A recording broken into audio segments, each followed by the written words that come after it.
Duyne from Texas is recognized. Thank you very much, Mr. Chairman, and thank you, Secretary, for being here today. Mr. Secretary, as you know, the hospice care program is a vital part of the health care system, with over 50% of Medicare patients utilizing the program, but it's also one of the hardest realities that a family can endure. We know how personal this issue is for you, as you and your family provided for your father excellent end-of-life care. But not everyone is as lucky. The system has been overrun with rampant fraud and abuse, and your agency's response to this crisis has been extremely alarming. We've been told just last week to, quote, be patient while CMS investigates, but families only have one chance to provide excellent end-of-life care for loved ones. And while CMS asks for patience, more and more fraudulent hospice providers are gaming the system. They're stealing Medicare dollars, assessing opioid medication, and depriving patients of access to the care that they need.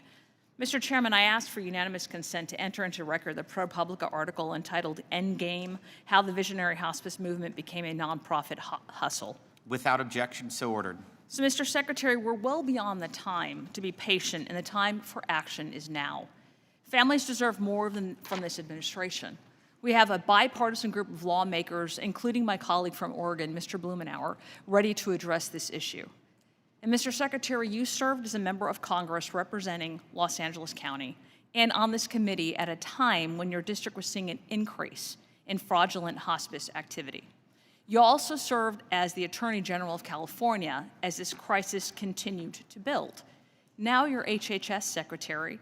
How can we trust that you are finally going to take this issue seriously? Will you review how penalties actually prevent fraud? And when can we, honest to God, expect an answer from CMS on what is going on? So, Congresswoman, I'm surprised you didn't get the answer that you wanted from CMS, and we can actually follow up if you like with CMS. That would be great.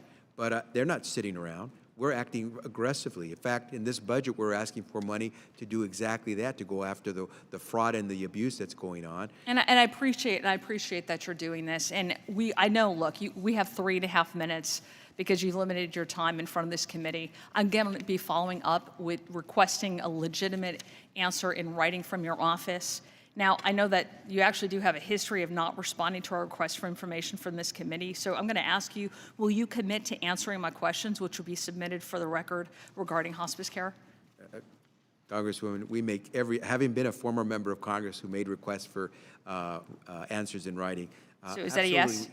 We make every effort to Excellent. make sure we respond. Thank you very much. I want to turn to a completely different topic, Mr. Secretary.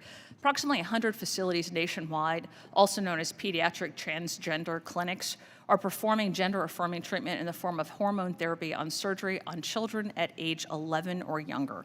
There are even allegations that some of these clinics perform these treatments without conducting thorough mental health assessments beforehand, or even bypassing certain parental consent. 10 states have now restricted these treatments for children, including 8 states that ban this treatment for children outright. Are you aware of any medical facilities conducting pediatric gender-affirming treatment that either receive HHS grants or Medicare or Medicaid reimbursement? Congresswoman, there are a number of facilities that could receive funding from HHS so long as it's a federally prescribed service, and so therefore we would make sure that they are using the monies appropriately. So, Mr. Secretary, can you confirm that of these facilities, none of them are using a dime of federal taxpayer dollars to provide pediatric gender-affirming treatments to children?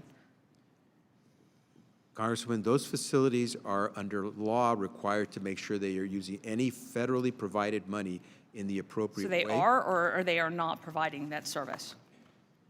Now, you're asking me about every facility in the country. I can tell you that CMS has an obligation to make sure that we're doing oversight. If you help us with our budget, we'll do as much as we can. Thank you very much. I yield back.